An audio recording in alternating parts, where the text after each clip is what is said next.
나는 하나님을 예배하는 예배자입니다.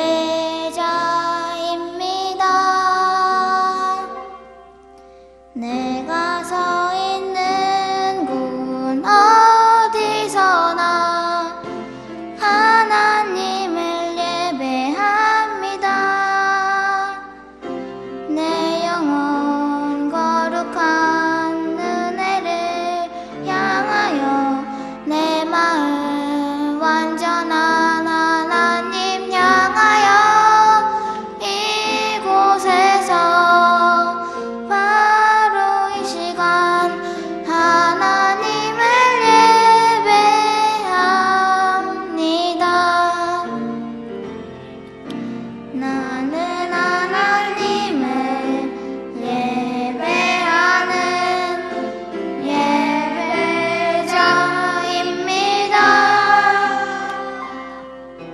내가 서 있는 곳 어디서나 하나님을 예배합니다.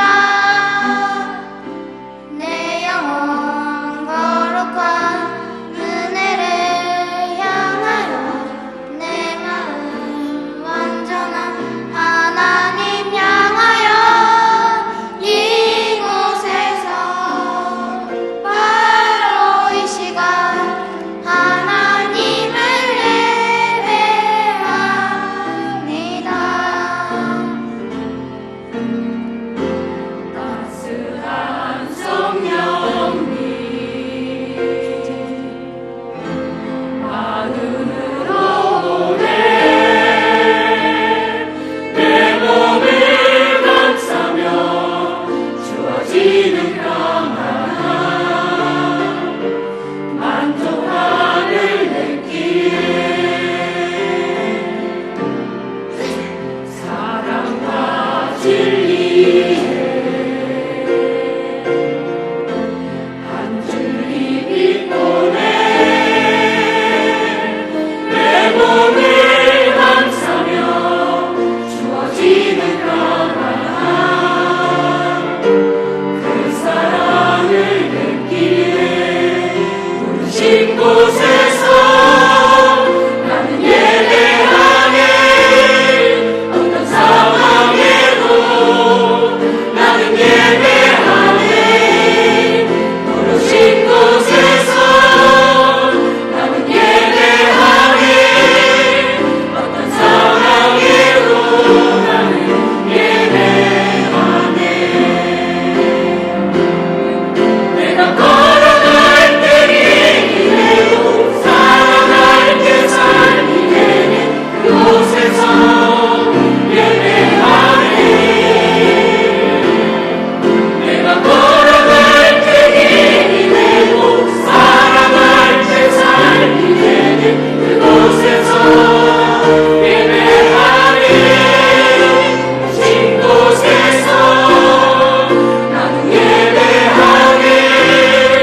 어떤 상황에도 나는 예배하네. 부르신 곳에서 나는 예배하네. 어떤 상황에도 나는 예배하네. 어떤 상황에도 나는 예배하네. 어떤 상황에도 나는 예배하네.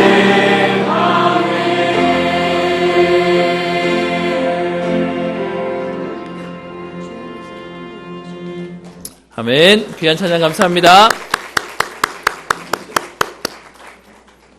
오늘 세계적인 찬양이었습니다. 오늘 랩런트들이 찬양하고요. 오늘 특별히 처음 솔로 하는 친구는 저 친구가 고백하는데 왜 이렇게 마음이 더 짠할까요? 네. 오늘 귀한 찬양 감사합니다. 우리 랩런트들이 같이 찬양하니까 더 좋았는데 어떻게 설교 시간 감당이 될까요? 우리 옆에 있는 분들에게 한번 인사하도록 하겠습니다. 예수는 그리스도십니다. 한 번 더 인사하겠습니다. 그리스도가 반드시 성도님에게 역사하실 겁니다. 아멘. 우리는 막연한 잘 될 거야를 말하는 인생이 아닙니다. 제가 지난번에 말씀드렸던 우리가 물 한 잔을 먹고요, 밥 한 그릇을 먹어도 우리 몸에 변화가 있습니다. 그런데 물 한 잔과 밥 한 그릇과 비교 안 되는 그리스도가 우리와 함께 하시는데 우리에게 역사가 없겠습니까? 증거가 없겠습니까? 저는 오늘 렘넌트의 찬양을 듣는데요, 얼마나 신나고 감사한지. 조금 아쉬운 게 있다면, 처음 이렇게 찬양대를 서서 그런지 악보를 밑에다가 내려놓고 보는 친구도 있어요. 뒷짐지고 이렇게 보는 친구도 있어요. 제가 확실히 느끼는 건 하나 있습니다. 여러분 오해하지 말고 들으십시오. 기본적으로 우리가 세팅하는 퀄리티를 윗동네는 한 90%는 맞추는 것 같아요. 그래서 겨우 찬양 연습하고 올라와서 하는 게 아니라 와서 딱 일어서는 거, 동선, 책 보는 거, 시선까지 세팅을 딱 해가지고 들어오는 거예요. 근데 저희 이쪽, 제가 고향에 다시 돌아오니까 저희는 아마추어를 너무 좋아하세요. 좀 풋풋한 거 이렇게 좀 이렇게 실수도 하고 또 긴장도 하고 이런 것들을 훨씬 더 우리는 이제 아이스럽다라고 생각하니까 그만큼을 세팅하려고 생각을 안 하는 것 같아요. 그게 이게 좀 이제 우리 차이구나라는 생각들을 좀 하게 되는데요. 오늘 이만큼 했기 때문에 다음은 아마 엄청 잘할 것 같습니다. 우리 함께 세계복음화에 함께 인도받았으면 합니다. 우리 렘넌트 그냥 지내도 될까요, 권사님? 예, 알겠습니다. 오늘 렘넌트 때문에 설교를 짧게 해야 될 것 같습니다. 제가 교구 사역을 한참 할 때 강남역에 갈 일이 있었습니다. 제가 이제 사역을 배울 수 있도록 큰 교회다 보니까 제 사수 목사님이 있었고 저는 그 당시에 강도사였는데요. 어느 날 강남역에 식사하러 가자고 얘기하는 겁니다. 그래서 저희 교구도 아닌데 강남역을 왜 가시냐라고 했더니 교회의 성도님이 강남역에서 베트남 쌀국수 이렇게 체인점을 하고 계시는데 저희 교역자들 대접하고 싶다고 얘기를 하셔서 오면 이제 식사를 한번 대접하고 가는 겁니다. 여러분 강남역 가면 사람한테 치이거든요. 그리고 거기다 교구도 아닌데 뭐 거기까지 가냐, 죄송합니다. 제가 먹는 거에 별로 이렇게 에너지가 없어가지고 저는 맛있는 거 사줄 테니까 1시간씩 어디 갑시다 이러면 죄송합니다. 전 집에서 김밥 먹는 게 더 편합니다. 약간 좀 그런 기질이다 보니까 꼭 뭐 강남역까지 가야 되냐라고 해서 따라갔다가 가봤더니 그 식당이 여기에 2배는 돼요. 건물 자체가. 근데 강남역에 그 정도 되니까 월세만 해도 어마어마하더라고요. 손님도 얼마나 많은지 평일날 낮 시간이었는데 이게 회전율 돌아가는 게 대략 계산해 봤더니 이거 매출도 어마어마하겠어요. 그래서 식사도 잘 대접받고 또 인사도 하고 교회가 크니까 성도가 누군지도 몰라요. 여러분 지금 저희가 은평교회 요만할 때가 딱 좋습니다. 지금은 뭐 안 보이면은 왜 안 보이냐 해서 가끔 번거롭게도 하시겠지만 그 교회가 너무 커버리면 장로님이 누군지도 모르고요, 성도님이 누군지도 모르고 그렇게 되기 때문에 지금 여러분 오시는 분들 잘 챙기시고 우리 함께 세계복음화의 동력자 응답을 받으면 되는데요. 그렇게 식사를 대접을 받고 잘 먹고 돌아왔는데 얼마 안 됐는데 그분이 이제 지나가면서 인사를 하다가 그러시는 거 요즘도 잘 계시죠? 잘 계시죠? 어떻게 그 가게도 잘 되시나요? 라고 물었더니 장사 접었다는 거예요. 아니 그렇게 잘 되는데 왜 접었어요? 그랬더니 너무 잘 되는데 문제는 너무 잘 되다 보니까 몸에 병이 난다는 거예요. 그래서 그거 한 몇 년 하고 나니까 몸이 너무 아파서 할 수가 없다는 거예요. 아니 그러면 직원 맡기고 세 주고 하면 되잖아요 했더니 사람을 맡겨봤더니 내 마음 같지 않대요. 다 거짓말하고 속이고 이렇게 하다 보니까 버티다가 결국 매매해서 넘겼다는 겁니다. 급하게 넘긴다고 손해도 받고 그리고 난 뒤에 망가진 몸을 치료한다고 병원 다니다 보니까 벌어놓은 거 다 까먹었대요. 지금 남는 건 뭐밖에 안 남냐? 그냥 병든 몸밖에 안 남았어요. 쉬고 있어요 라고 얘기를 하시는 겁니다. 제가 그 모습을 보는데 뭔 마음이 드냐? 이게 인생일 수 있겠다. 여러분 어떤 면에서는 일하면 병들고요, 안 하면 그러면 우리가 미래가 없고요. 그것을 현장에서는 뭐라고 얘기하냐? 그걸 운명이라고 얘기합니다. 여러분 지금도 많은 사람들이 열심히 사는 것처럼 보이죠.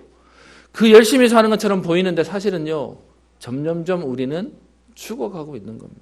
망해가고 있는 겁니다. 그걸 다른 것으로 막 떼어 붙이니까 좀 있다가 없기도 하다가 그렇게 가는 겁니다. 여러분, 왜 그럴 수밖에 없습니까? 원래 인간은 하나님과 함께 살도록 창조되었습니다. 세상에서 말하는 경제적인 것, 아니면 능력적인 것, 실력적인 것, 그런 것들이 우리에게 행복을 주는 게 아니라고 말합니다. 그래서요, 물고기는 물에 살아야 행복하고요, 새는 하늘에서 살아야 행복하고, 나무는 땅에서 살아야 하듯이 인간은 하나님과 함께 살아야 행복한 겁니다. 그런데요, 사단이 우리를 어떻게 속였습니까? 우리를 어떻게 착각하게 만들었습니까? 하나님 없이도 성공할 수 있을 것처럼 하나님 없는 열심히 노력하고 열심히 구제하고 봉사하고 그렇게 살면 잘 될 거라고 생각하고 사는데요, 결국은 인간은요 완전히 무너져 버렸죠. 여러분, 하나님 없이 사는, 하나님 모르는 것도 문제인데, 문제는요 그 하나님 없는 게 아니라 내가 하나님이면 되지, 그래서 하나님처럼 살겠다고 또 막 교만하게 또 부도덕하게 달려들고 또 하나님께 감히 대적하는 인생을 사는 것도 보게 되어집니다. 여러분, 이 모든 것들이 전부 다 뭐냐? 사단이 우리를 착각하게 하는 겁니다. 여러분, 우리나라는 예전에는 마약 청정국이라고 그랬습니다. 근데 여러분, 요즘은요 마약 너무 많이 들어와요. 여러분, 주변에 우리들도 쉽게 얘기하죠. 마약이란 말이 너무 쉽게 쓰다 보니까 지금은 그러더라고요. 어디 마약 김밥, 마약 짬뽕, 뭐 마약이란 말도 너무 쉽게 쓰고 있어요. 여러분, 분명히 망하는 건데 사람들이 거기에요, 인생에 답이 없으니까 들어가서 그냥 묶여 살고 매어 살고 있는 것입니다. 아까 제가 시작할 때 얘기했던, 지금도 많은 분들이 그 모순 속에 살고 계세요. 안 할 수는 없는데 하면서 점점 몸에는 병을 얻게 되고, 그러면서 어쩔 수 없이 일을 하게 되는 모습들도 보게 됩니다. 제가 최근에 들었던 우리 성도님 중에 한 분이 마사지 샵에 있는데 하나님 은혜 주셔가지고 실력도 되고 손님도 많아졌는데, 문제는 너무 손님을 많이 받다 보니까 이제는 손에 마비가 왔대요. 여러분, 여쭤보겠습니다. 그럼 그만둬야 됩니까? 일을 해야 되는데 일하면 마비가 오고 안 하면 살기는 어렵고, 여러분, 그래서 우리에게 뭐가 필요합니까? 하나님 은혜가 필요한 겁니다. 여러분, 어떤 면에서 우리가 열심히 살았는데 우리의 몸이 감당이 안 되는 건 뭐 하는 거냐? 그래서 다른 힘을 얻으라고 하는 하나님의 사인인 것입니다.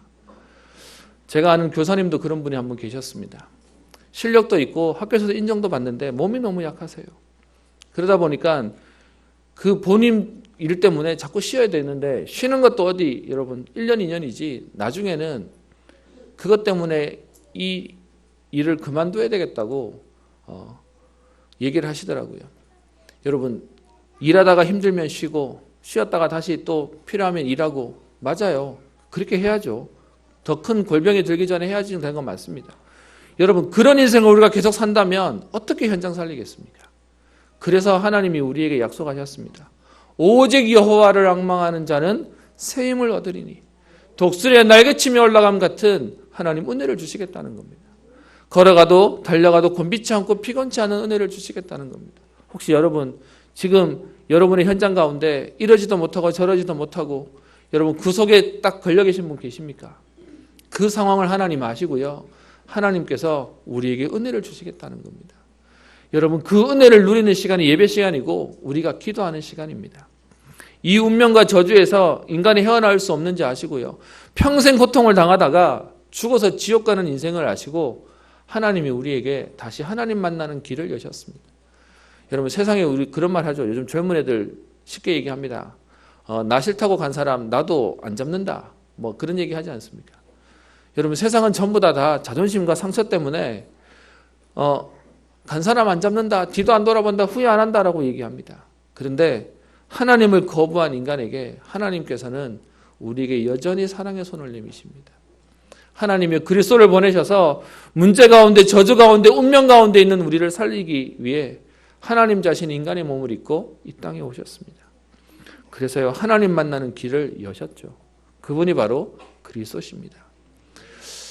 너무 착한 분들이 그렇게 얘기하더라고요. 평생 하나님 모르고 내 살고 싶은 대로 살았는데 이제 내가 망했다고, 내가 이제 죽게 되었다고 예수님 믿으려니 염치가 없대요.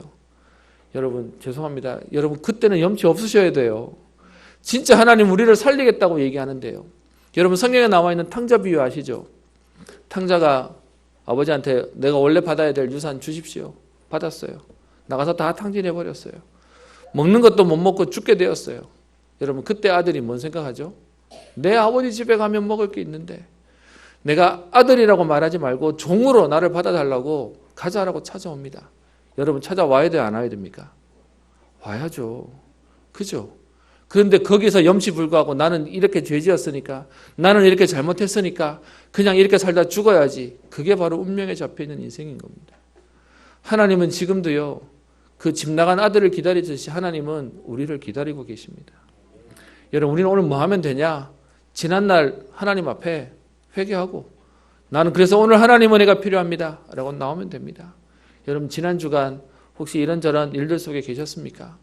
오늘 하나님은 우리에게 은혜를 주시겠다고 약속하십니다.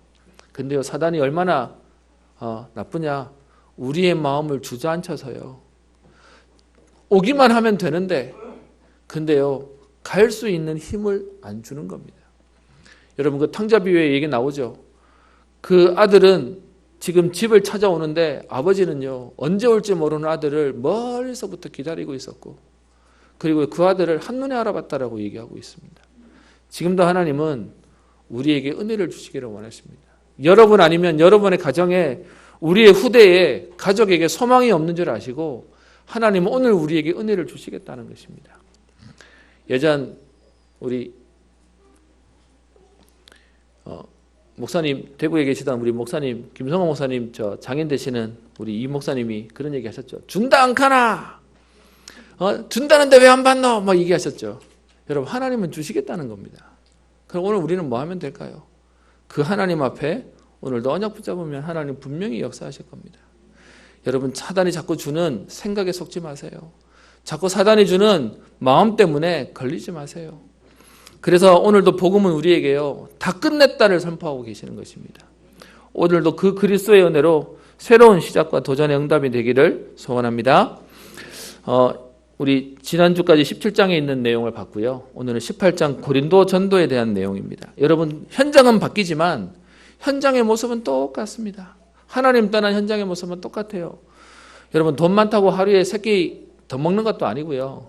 어떤 면에서는 어렵다고 3끼 못 먹는 것도 아닙니다. 모든 현장을 통해서 우리는 계속 성경에 같은 것들이 보여지는데 그게 뭐냐? 하나님 없는 현장의 모습입니다. 오늘 18장 5절에 있는 내용을 보는데요. 그 앞에 18장 1절에 보시면 그 후에 바울이 아덴을 떠나 고린도에 이르러 이제 아덴 지역을 벗어나서 고린도라고 하는 현장에 오게 됩니다. 그랬더니 4절에요. 안식일마다 바울이 회당에서 강론하고 유대인과 헬라인을 권면합니다. 여러분 바울이 이 복음 전하는데 복음이 기스나지 않도록 복음 때문에 다른 사람에게 해가 되지 않도록 오늘 3절에 보면요. 생업이 같음으로 함께 살며 일을 하니 그 생업은 천막을 만드는 것이라. 바울은 자비랑 선교해요. 그래서 교회와 성도에게 짐을 지우지 않겠다고 본인이 평일에는 일을 하고 그리고 그걸 가지고 생활하고 주말에는 와서 뭐하냐? 주말에는 회당에서 복음 전하는 일을 했습니다. 여러분들 우리 성도님들 중에 그런 분도 계실 겁니다. 하루 종일 일하고 일주일 내내 일하고 주일만이라도 주말이라도 나는 쉬어야 돼라고 하시는 분 계십니까? 전도자 인생을 사는 사람은 어떤 면에서는요. 평일날 일했는데 주일날은 복음 때문에 집중하는 은혜를 누려요. 여러분 저는 우리 모든 성도님들이 전도자의 응답을 누리기를 소원합니다. 여러분 막 길거리에 나서 전도해라 그 말을 말하는 게 아니지 않습니까? 나는 내 상황이 이렇기 때문에 나는 할 수 없어. 거기서부터 우리는 사실은요 지고 들어가는 겁니다. 그래서 바울이 오늘 4절에 안식일마다 바울이 회당에서 강론합니다. 유대인과 헬라인들에게 강론하고 권면합니다. 그 내용이 뭡니까? 그게 18장 5절에 나오는 유대인들에게 예수는 그리스도라 밝히 증언하니 하나님 떠난 인생인 우리에게 바로 하나님 만나는 길 되신 예수, 그래서 역사적으로 오셨던 그 예수님이 바로 그리스도가 되시다. 그 일을 증언했다. 본인이 만난 그리스도를 얘기하고요. 성경에서 메시아로 오실 예수님의 오셨다라고 정확하게 설명했다는 것이죠. 그렇게 복음을 전했는데요. 오늘 6절에 보면 현장의 반응은 우리의 기대와 다릅니다. 어떻게 나오죠? 그들이 대적하여 비방하거늘 바울이 옷을 털면서 이르되. 여러분, 바울은요, 현장 가서 복음 전하는데 바울은 가는 곳마다 복음 전해요. 그리고요, 심지어 오늘 18장 오늘 3절 4절에는 평일날에는 일하고 주말에는 전도하는 일을 하는데 바울이 가는 곳마다 핍박을 당해요. 여러분, 우리가 16장 우리 앞에서부터 봤지만 13장에서도 마찬가지인데요. 가는 곳마다 핍박을 당해서 돌에 맞아 죽을 뻔했죠. 16장에 와서는 하나님이 아시아로 복음 전하러 가고 싶은 바울을 마게도냐로 돌리셨는데 빌립보에서도 감옥 갔죠. 뒤에 17장 데살로니가에서도 어려움 당했죠. 그 다음에 베레아, 아덴, 심지어 고린도까지 계속 반복해서 어려운 일들을 당하게 됩니다. 여러분, 그 세상말로 3세판이라고 있지 않습니까? 한 3번까지는 해보자라고 얘기하는데 3번 넘어서면요, 4번 안 되잖아요. 우리의 마음이 하기 싫잖아요. 그리고 어떤 면에서는 싫어지잖아요. 오늘 바울이 6절에 그들이 대적하여 비방하거늘. 여러분, 우리는 또 익숙한 본문이지만 이 상황 속에 있었던 바울의 마음은 어떻겠습니까? 본인이 비록 핍박자의 인생을 살았지만 그래도 그렇지 가는 곳마다 방해가 일어나요. 가는 곳마다 어려움을 줘요. 여러분, 그러면 핑계댈 거리도 있지 않겠습니까? 하나님, 나는 했어요. 얘네들이 안 들었어요. 그래서 그만하고 싶을 수도 있을 것 같습니다. 어떤 면에서는요, 여러분, 이 자리가 되게 신기한 자리인 게 여러분들의 반응이 그대로 느껴집니다. 그래서 여러분, 듣기 싫어, 길어하라는 눈빛을 보이시면 바로 느껴집니다. 또 반대로 여러분 말씀을 막 사모하고 은혜를 받으시면 그게 또 제게 막 전달되기도 합니다. 바울이 어떤 면에서 현장에 많은 사람들을 만나면서 반복되는 상황 가운데 낙심하실 수도 있었을 겁니다. 지칠 수도 있었을 겁니다. 그런데 오늘 바울이요, 이 상황 가운데 어떤 자세를 취하는지 보십시다. 바울이 오늘 6절에 바울이 옷을 털면서 이르되 너희 피가 너희 머리로 돌아갈 것이요 나는 깨끗하니라. 여러분, 이걸 잘못 보시면 굉장히 이렇게 핑계대는 것처럼 아니면 굉장히 이렇게 날카롭게 얘기하는 것처럼 보이시죠. 오늘 이 본문에 대한 배경은 에스겔 33장을 보시면 이해할 수 있습니다. 에스겔 33장에 보면 이런 표현이 있는데요. 파수꾼에 대한 내용을 얘기하시면서 7절에 인자야 내가 너를 이스라엘 족속의 파수꾼으로 삼음이 이와 같으니라. 그런즉 너는 내 입의 말을 듣고 나를 대신하여 그들에게 경고할지어다. 가령 내가 악인에게 이르기를 악인아 너는 반드시 죽으리라 하였다 하자 내가 그 악인에게 말로 경고하여 그의 길에서 떠나게 하지 아니하면 그 악인은 자기 죄악으로 말미암아 죽으려니와 내가 그의 피를 네 손에서 찾으리라. 그러나 너는 악인에게 경고하여 돌이켜 그의 길에서 떠나라고 하되 그가 돌이켜 그의 길에서 떠나지 아니하면 그는 자기 죄악으로 말미암아 죽으려니와 너는 내 생명을 보전하게 하리라. 에스겔서 33장에 파수꾼에 대한 얘기를 하셨어요. 그래서 그들에게 복음을 전해야 되는 부분에 전하지 않고 저들이 망한다면 그건 네 책임이야 라고 얘기를 했던 부분이 있습니다. 그래서 바울이 오늘 어떻게 얘기합니까? 복음 받지 않는 저들을 보고 무너진 게 아니고요. 오늘 거기서 오히려 옷을 텁니다. 그리고 나는 저랬는데 저들이 거부한 것이다 라고 하면서 그래서 너희 피가 너희 머리로 돌아갈 것이요. 이건 바울이 저주한 내용이 아니라 이 말씀에 대한 근거를 가지고 나는 내가 하는 복음을 전했어 라고 하는 겁니다. 그리고는 그 다음을 보세요. 이후에는 이방인에게로 가리라. 여러분, 우리는 길이 막히면 다른 길을 가지 않고요. 주로 잘 멈춰 있어요. 그냥 주저앉아 버리죠. 아닌가 보다. 안 되나 보다. 어제 우리 한 사역자분이 그런 얘기 하더라고요. 사역하러 가시는데 사역하러 가다 보니까는 그 주차할 데가 없으면 그냥 길거리에다 주차해놓고 다닌대요. 근데 그렇게 주차해서 다니는데 제가 그분에게 매번 그랬거든요. 이러다가 한번 끊기시면 나중에 눈물 나요. 나중에 이렇게 속상해요. 라고 하는데 안 끊겨요. 뭐 괜찮아요. 이러시더니 어제는 그러시더라고요. 요즘 너무 많이 끊겨가지고 하나님이 그만 가라고 하는지 모르겠다면서. 그래서 제가 갱신하는 시간표입니다. 이제 주차장 되세요. 여러분 요즘 대구시에서 되게 이렇게 주차 예전보다 더 단속하는 거 안 느껴지십니까? 우리는 자꾸요 길이 막히면 다른 길을 가려고 안 하고 주저앉아 버립니다. 안 된다고 생각하고 못 한다고 생각합니다. 근데 바울은 오늘 뭐라고 얘기하죠? 이후에는 이방인에게로 가리라. 그래서 실제로 7절에 말만 하고 멈춘 게 아니라 거기서 옮겨 하나님을 경외하는 디도 유스도라고 하는 사람의 집으로 들어갑니다. 실제로 뭐합니까? 멈춰 있지 않고 하나님의 인도받기 위해서 움직이는 모습이 나와 있습니다. 저는 이 본문 가운데 바울의 마음이 어땠을까라는 생각이 듭니다.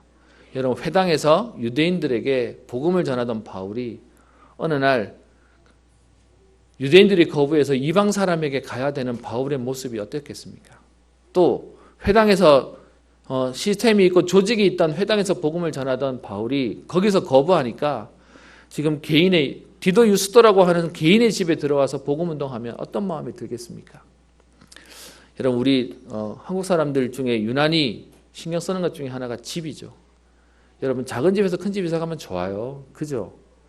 저도 저희 집은 아니었지만 서울에서 새 집에 살다가 이렇게 대구 왔더니 아이고 너무 불편하더라고요. 지금도 이렇게 새 집 보면 주차장 지상이 없는 거 있잖아요. 이렇게 지하에만 되면 연결되는. 거기서 한 2년 살았더니 편한 거가 너무 좋아요. 근데 여러분, 좋은 집 살다가 안 좋은 집 살면 불편하잖아요. 혹시 여러분 큰 집에 살다가 작은 집으로 이사 가신 분 계십니까? 그래서 아이고 힘들다 하시는 분 계십니까? 오늘 어떤 면에서는 바울이 그런 마음일지도 모릅니다. 회당에서 유대인들에게 복음 전하던 바울이 지금요 그 길이 막혀서 개인의 이방인을 찾아가서 복음 전하고 있는 상황이 바울에게는 어려워 보일 수 있는 상황이기도 합니다. 그런데요, 신기하죠? 8절에 보시면 회당장 그리스도가 온 지방과 더불어 주를 믿으며 수많은 고린도 사람도 믿어 세례를 받더라. 여러분, 여기서 회당장이 예수 믿었고 그 집이 복음 받았대요. 여러분, 이걸 우리 지금 말로 얘기한다면 무슨 말이냐? 죄송합니다. 저기 절간에 있는 주지 스님이 예수 믿고요. 그 본인뿐만 아니라 그 가족 전부 다가 예수 믿었다는 내용이에요. 수많은 고린도 사람들도 믿고 세례를 받는 제자의 축복을 누리는 은혜가 생깁니다. 그리고 11절에 보시면 1년 6개월을 머물며 거기서 1년 6개월을 지속할 수 있는 은혜가 하나님이 주시는 겁니다. 분명히 핍박하고 분명히 비방하고 대적하는 일들이 있었는데도 불구하고요. 여러분, 이런 데는 하루도 있기 싫잖아요. 지금 계속 도망 나와야 되던 바울이었는데 거기서 1년 6개월을 지속할 수 있었던 은혜가 어디서 왔겠습니까? 그것이 오늘 9절 10절에 보면 나와 있습니다. 여러분, 사람이 문제가 생기고 어려움이 생기면 멈춰요. 그리고 주저앉아요. 낙심해요. 거기에서 인간이 힘을 내봐도 여러분 아시죠? 힘들 때 힘냈는데 어려워서 힘냈는데 잘 안 되면 그 다음에 힘낼 용기도 안 생겨요. 여러분, 안 그렇습니까? 그게 우리 인간의 마음입니다. 그래서 사단이 알고요. 딱 힘내려고 하면 또 딱 꺾어버려요. 제가 전에 얘기 드렸지 않습니까? 무당된 사람들이, 신받은 사람들이 무당되기 전에 안 받으려고 별것을 다 해보는 중에 교회도 와본다니까요. 어떤 면에서 교회도 가도록 사단이 허용해 주는 거예요. 그런데 교회가 정확한 복음 얘기 안 하니까 교회도 와봤더니 답이 없어서 신받아버리고, 그래서 가서 복음 전하면 나한테 큰 소리 쳐요. 그 사람들이요. 나도 교회 다녀봤다. 안 되더라. 그게 그 사람들 얘기예요. 안 된다는 답을 내기 위해서 어떤 면에서는요, 담궈버린 거죠. 여러분, 사단이 우리가 육신적으로 힘을 내면 딱 여러분들 그렇게 담글 겁니다. 해봐, 안 되지 라고 하면서 딱 걸어버리는 겁니다. 여러분, 그래서 우리는 여러분 힘내는 게 아니고요, 오늘 바울이 붙잡았던 하나님의 약속을 붙잡는 겁니다. 오늘 9절을 보세요. 밤에 주께서 환상 가운데 바울에게 말씀하시되. 여러분, 바울이 이 상황 가운데 흔들리지 않을 수 있었던 이유가 뭡니까? 밤에 주께서 환상 가운데, 무슨 말이죠? 바울이 기도하고 있었다는 얘기죠. 그냥 기도하고 있었겠습니까? 상황이 어려웠는데. 여러분, 우리는 어쩔 수 없이요, 등 따시고 배부를 때보다 뭔가가 불편해야 기도가 돼요. 여러분, 우리가 뭔가가 좀 아파야 기도가 되는 것이죠. 자녀가 아프니까 기도가 돼요. 저는 지금도 기도 생각이 납니다. 교회 목사의 아들로 자라면서요, 교회에서 자라다 보니까 기도는 저한테는 그냥 그 차 조심해 얘기처럼, 몸 조심해처럼 저한테는 너무 그냥 기본적인 얘기였어요. 거기다가 그 아버지한테 뭐 이런저런 부탁을 하면 항상 돼, 안 돼를 말하지 않고 기도해보자라고 얘기하세요. 그 얘기를 너무 자주 듣다 보니까 기도해보자고 얘기하면 알아들었어요. 안 된다는 얘기구나. 그래서 기도해봅시다라고 얘기하면 그거는 뭐 좀 어렵다는 얘기구나.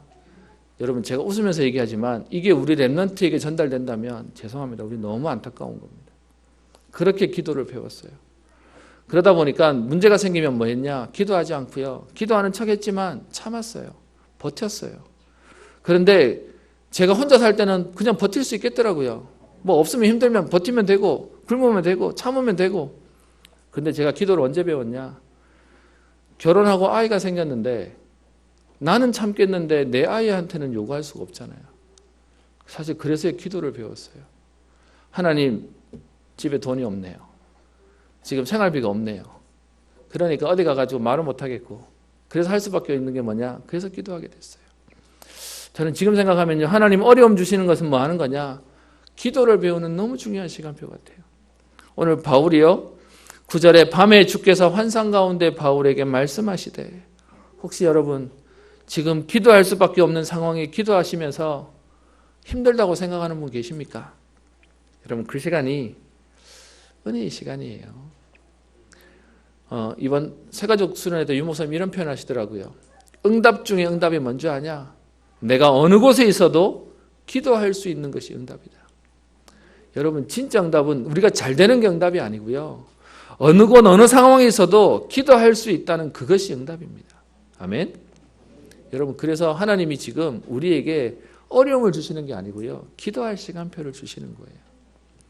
그 기도하고 있는 가운데 하나님이 정확하게 말씀을 주시죠. 뭐라고 말씀하십니까? 두려워하지 말며 침묵하지 말고 말하라. 여러분 저 벌레가 없는 데 가가지고 벌레 조심하라 말 안 하시겠죠? 그러면 마찬가지로 하나님이 오늘 두려워하지 말라는 말을 왜 했을까요? 바울의 마음속에 뭔가가 있었나 봐요. 침묵하지 말고 말하라라고 얘기했다는 건 아마 바울 입장에서도 하긴 하지만 하기 싫었나 봐요. 그런데 하나님 어떻게 얘기하시죠? 두려워하지 말고 침묵하지 말고 말하라. 그러면서 그 이유를 말하죠. 10절에 내가 너와 함께 있음에 어떤 사람도 너를 대적하여 해롭게 할 자가 없을 것이니 이는 이 성중에 내 백성이 많음이라 하시더라. 아멘. 바울에게 여러분 이 하나님의 말씀을 들었을 때 바울의 마음은 어땠겠습니까? 현장에 어려운 게 문제 됐겠습니까? 하나님의 음성이 들리고 하나님의 말씀이 붙잡혔는데 뭐가 어렵겠습니까? 여러분 우리가 진짜 어려운 건 문제가 어려운 게 아니라 아무도 내게 반응이 없는 게 힘든 거죠. 어떤 면에서 우리가 진짜 힘들어하는 건 그거죠. 기도했는데도 하나님이 응답 안 하시는 것 같아 보이고 혼자인 것처럼 보이니까 힘든 거죠. 근데 여러분 그러지 않습니다. 절대 하나님이 우리의 자녀들을 그렇게 둘 수가 없어요. 제가 토요일이면 사실 어디를 전혀 안 다닙니다. 그런데 어제 우리 집에 막내 은찬이가 태권도를 다니는데 승품 심사 한다고 체육관 대구 체육관에서 모임이 있다는데 저는 사실 제 상처가 하나 있거든요.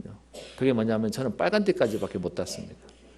왜냐하면 옛날에는 그 승단 심사가 주일날 있었는데 예전에 주일날 빠지면 큰일 났잖아요. 그러다 보니까는 사실 제가 더 딸 수 있었는데 주일날 안 돼. 그래서 저는 빨간 띠를 멈춰버렸어요. 근데 요즘은 보니까 토요일도 해요. 그래서 이제 우리 아이가 한다고 가는데 저 초등학생 1학년이 처음 가는데 좀 그런 마음에 이제 사실 집사람이랑 갔습니다. 갔더니 제가 처음 봤어요. 그 승단 하는데 죄송합니다. 이게 촌놈이라 그런 걸 처음 봤어요. 그래서 거기서 와서 이렇게 하는 걸 보는데 우리 아이가 지나가는데 정확히 몇 번인지도 몰라요. 150번에서 154번인데 그 도장에서 승품 심사하는 친구가 150번에서 154번인데 그 중에 있다는 거예요. 그러니까 얘가 어디 가서 지금 그거 하는지 찾아봐야 되는데 한 3일만 넘게 왔는데 찾을 수가 있어야지. 그러다가 이제 막 자리를 잡고 지나가는데 막 안경 올려가지고 쳐다보면서 애들이 지나가는데 문제는 150 몇 번대인데 200번이 넘었는데 애가 안 보여요. 지나갔나 보다 놓쳤다 하면서 막 멘붕이 왔는데 그제서야 저 뒤쪽에서 이렇게 나오더라고요. 쳐다보고 있었습니다. 제가 얘기를 왜 합니까? 제 아이 얘기를 하는 게 아니라 우리 눈이 아이한테 가 있습니다. 하나님의 관심이 하나님 자녀에게 가 있어요. 지금 여러분의 눈물과 기도를 하나님이 아시고 여러분의 신음소리를 하나님 듣고 계세요. 그래서 하나님 바울에게 얘기하시죠. 내가 너와 함께 있음에 어떤 사람도 너를 대적하여 해롭게 할 자가 없을 것이니 이는 이 성 중에 내 백성이 많음이라.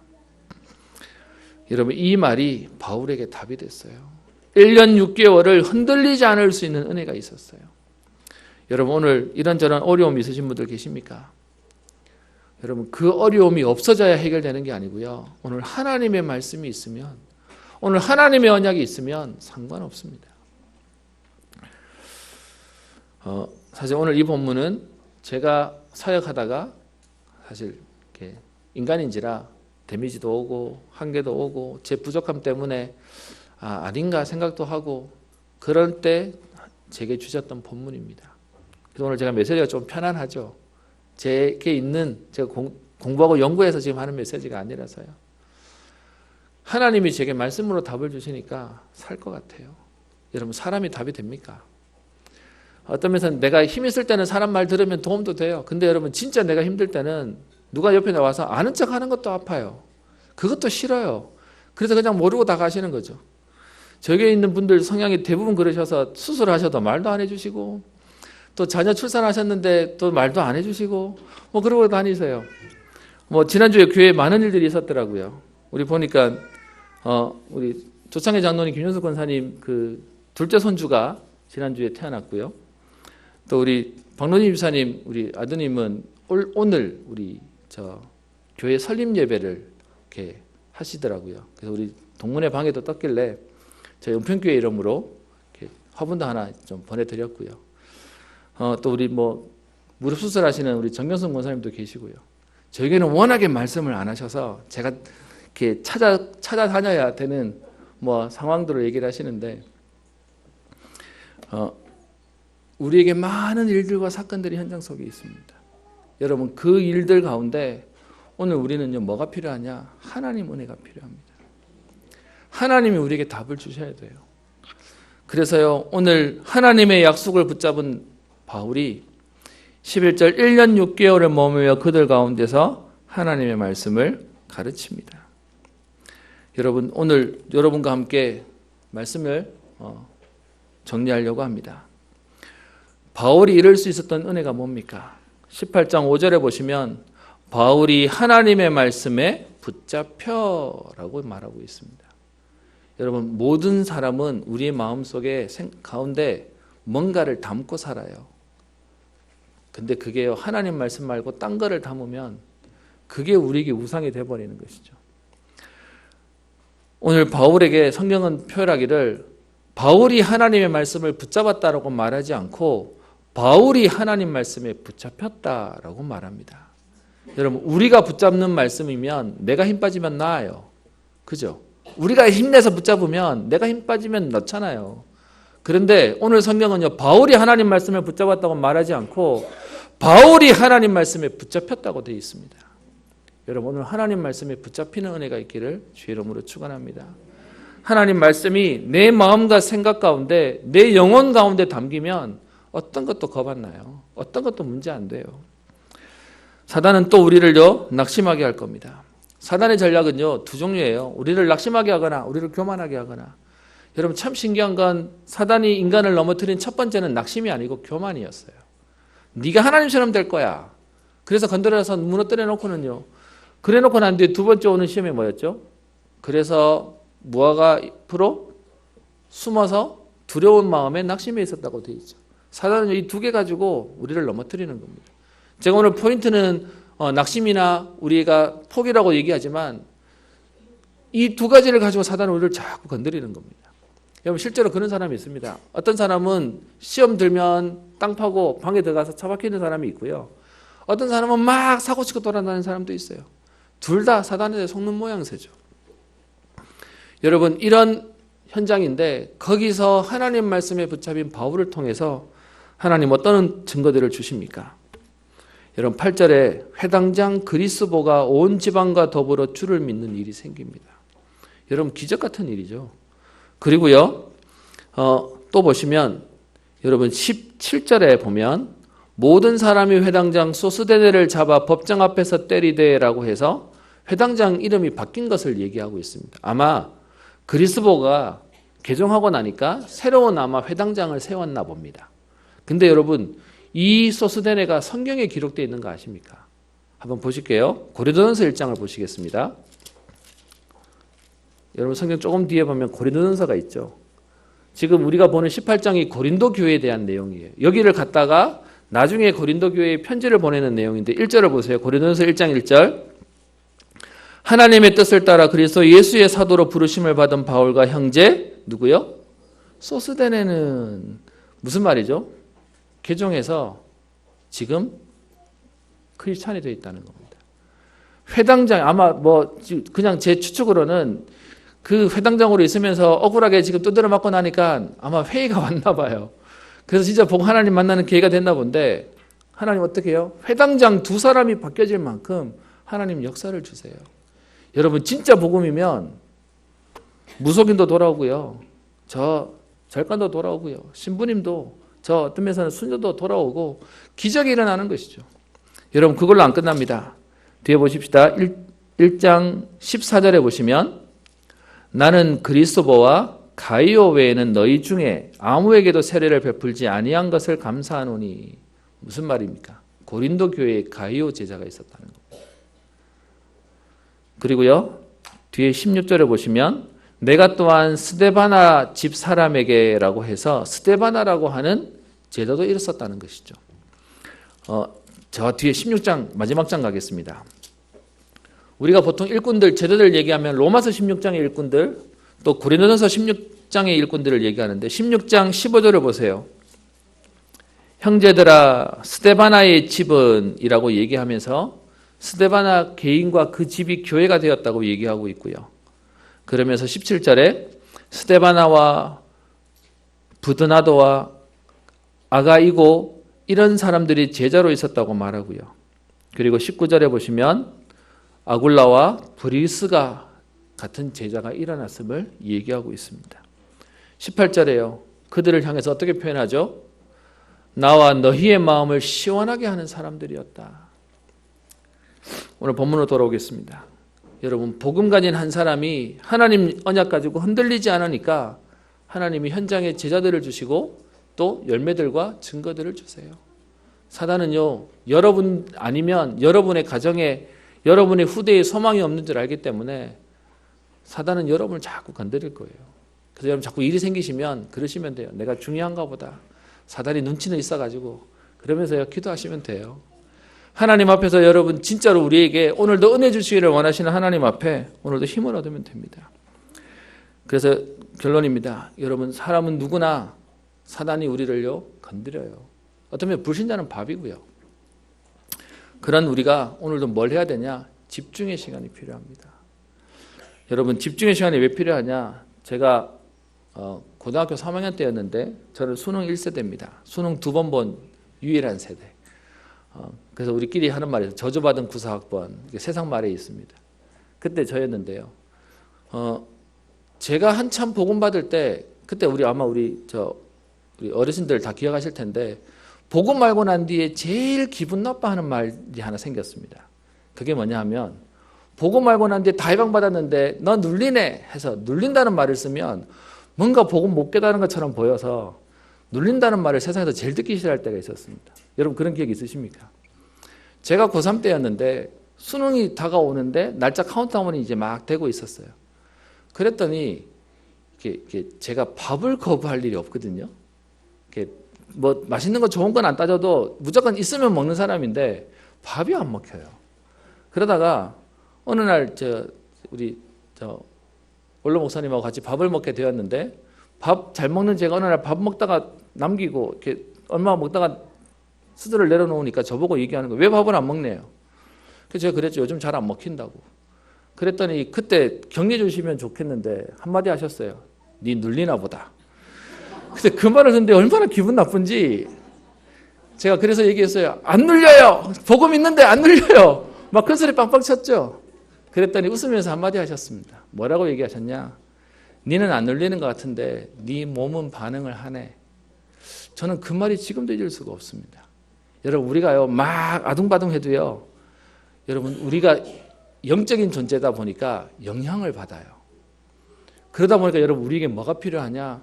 복음 앞에 집중하는 시간이 필요한 겁니다. 여러분 옷 입고 깨끗한 옷 입고 나가가지고 아무리 조심한다고 옷에 때 안 묻습니까? 묻어요. 그러면 그 묻은 옷 어떻게 해야 되죠? 빨아야죠. 세탁해야 되잖아요. 많은 분들이 그동안 교회를 그냥 다니면 된다고 생각하다 보니까 교회에서 집중하세요. 훈련 받으세요. 뭐 하세요. 이렇게 얘기하면 다들 오해하세요. 그게 필요하냐면서 그냥 되는 거 아니냐고. 여러분 우리에게 왜 이게 필요하냐? 아는데 안 돼요. 알고 있는데 나는 자꾸 영향을 받고 있다니까요. 그래서 오늘 우리는 뭐 하는 거냐? 복음 앞에 서는 겁니다. 그래서 집중 시간이 필요하고 집중 깊은 기도하는 시간이 필요한 것입니다. 오늘도 그래서 우리는요 문제를 만나고 상황을 만날 때마다 우리는 뭐 하는 것이냐? 우리가 알고 있지만 믿음으로 고백하는 겁니다. 사람이 마음으로 믿어 의에 이르고 입으로 시인하여 구원에 이른다고 얘기하고 있죠. 여러분 집안에 이런저런 일들이 생길 겁니다. 제가 제일 많이 들었던 내용 중에 하나가 성도님들이 상담을 오면 목사님 우리 집에 얘 때문에 문제예요. 우리 남편 때문에 문제예요. 아니 우리 가족 때문에 문제예요. 얘 때문에 우리 집 망하게 생겼어요. 라고 얘기해요. 제가 그때마다 얘기합니다. 아니요. 그 사람이 문제를 아무리 일으켜도 복음 가진 성도님 때문에 하나님은 역사하실 겁니다. 맞습니까? 우리가 자꾸 흔들리는 게 뭐냐 하면 사고치는 쟤 때문에 우리 집 망할 것 같아 보여요. 여러분 그때 우리가 해야 될 고백이 있습니다. 복음 가진 저와 여러분 때문에 하나님은 역사하실 겁니다. 그때 흑암이 덜덜 떠는 거예요. 맞아, 니 때문에 우리 집 망하게 생겼다면서 같이 가서 저주하고 같이 퍼붓고 니 때문에 우리가 지금 이렇다면서 얘기해버리면 같이 다 죽는 거예요. 여러분 렘넌트 7명이 대단했지만 렘넌트 7명을 키운 부모들은 더 대단했습니다. 그들의 기도에 렘넌트 7명이 자라난 겁니다. 여러분 자녀를 쳐다보면서 답답하시죠? 안타까우시죠? 그때요 어이구 그러니까 안 되지 그러지 마시고요. 그때마다 얘기해 주세요. 하나님이 너를 축복하실 거야. 하나님이 하실 걸 아빠는 믿어. 엄마는 믿어. 여러분 그 한마디가 자녀가 살아나요. 복음 때문에 흑암은 벌벌 떨게 되어 있습니다. 하나님의 말씀에 붙잡힌 인생으로 여러분 개인뿐만 아니라 여러분의 가정과 후대와 미래와 세계 살리는 응답의 걸음 되시기를 주의 이름으로 축원합니다. 기도합니다. 살아계신 하나님 감사를 드립니다.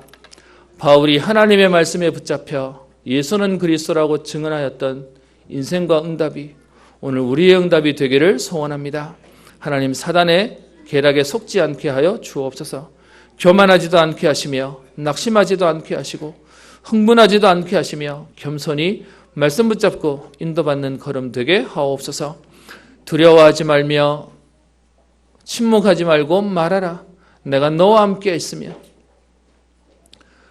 너를 대적할 자가 없을 것이며 이성 중에 내 백성이 많다고 약속하신 주님, 하나님 오늘도 우리의 걸음이 전도자의 걸음이 되게 하여 주셔서 하나님 나를 살릴 뿐만 아니라 우리의 가정과 현장과 시대와 후대와 교회와 세계를 살리는 응답의 인생 되게 하옵소서. 감사드리며 살아계신 우리 주 예수님 이름으로 기도합니다. 아멘.